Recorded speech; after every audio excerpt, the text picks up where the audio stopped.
से हमारा भावनात्मक रिश्ता है और हमारे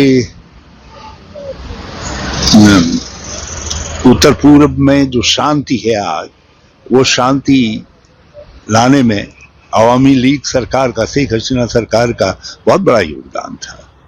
हमारे उनके हर तरीके के संबंध हैं, आर्थिक संबंध हैं और हमारे भावनात्मक संबंध हैं, इतिहास के संबंध हैं।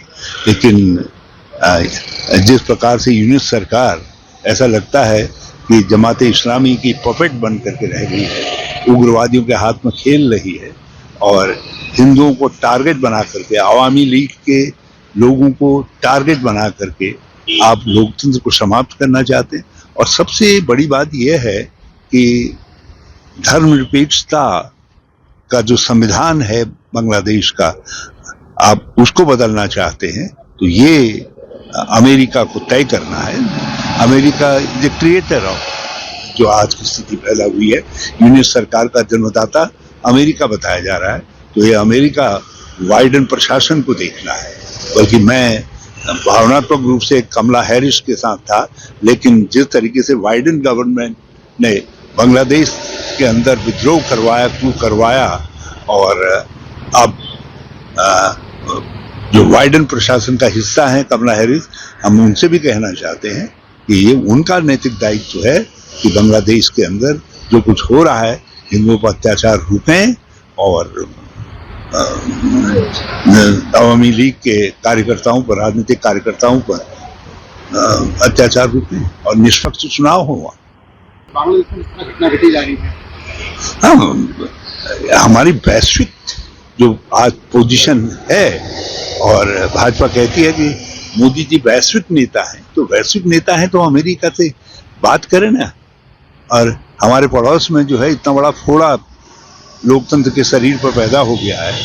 बांग्लादेश का लोकतंत्र खतरे में है, धर्मनिरपेक्षता खतरे में है, भाईचारा आपस का खतरे में है।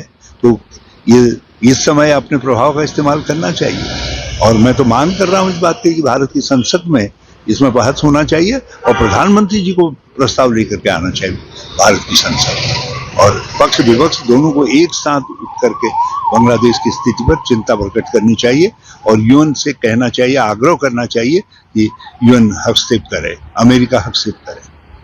हाँ, आप देखिए बेचैन हो जाते। ये क्या संभल की हिंसा जो सरकार प्रायोजित है, वो चिंता का विषय नहीं है। जिस तरीके से आज हर मस्जिद के नीचे एक मंदिर ढूंढा जा रहा है, क्या ये देश की शांति व्यवस्था के लिए, भाईचारे के लिए खतरा नहीं है? ये प्रवृत्ति पर बात नहीं होनी चाहिए। किसानों का मुद्दा है, किसानों का साथ धोखा हुआ है, किसान फिर अपना पुकार लेकर के दिल्ली पहुंचना चाह रहे हैं, तो वो एक बड़ा भारी मुद्दा है।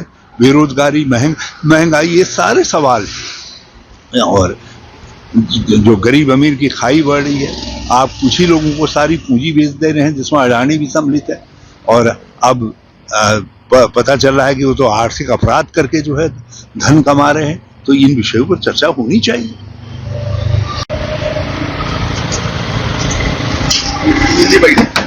दिल्ली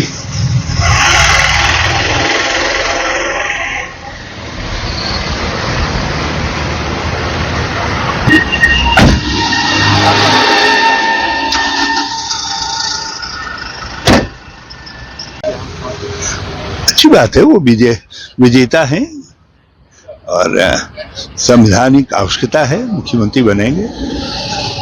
मगर जिस पापाचार की सोच के साथ वो यहाँ तक पहुंचे हैं, हम उसका विरोध करते रहेंगे। समाज को बांटने वाली घृणा और नफरत की कोख से जो सरकार पैदा होगी, तो उस सरकार का हम नैतिक आधार पर भी विरोध करेंगे। और बाकी देखते हैं, यहाँ बहुत सारे मुद्दे हैं। सबसे बड़ी बात तो है महाराष्ट्र के किसानों के सवाल हैं, सोयाबीन के किसानों के, हमारे कपास बोने वाले किसानों के सवाल हैं, और दूसरे सवालात हैं वहाँ के। जो जो है उनका क्या समाधान निकालते हैं।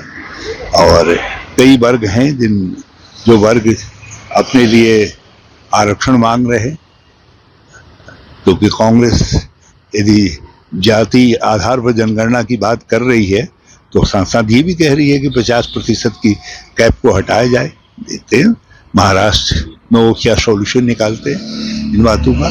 तो ये सब बातें हैं। बड़ा लंबा हाँ, इसलिए जब आप धोखा देंगे किसी को, आपने एक पार्टी तोड़वाई, 2 पार्टियां तोड़वाई और अंतोगत्वा उन पार्टियों को अब इसके बाद आप देखिएगा जब दूसरा चुनाव आएगा तो वहां तक शिवसेना शिंदे का अस्तित्व समाप्त हो जाएगा। अजीत पवार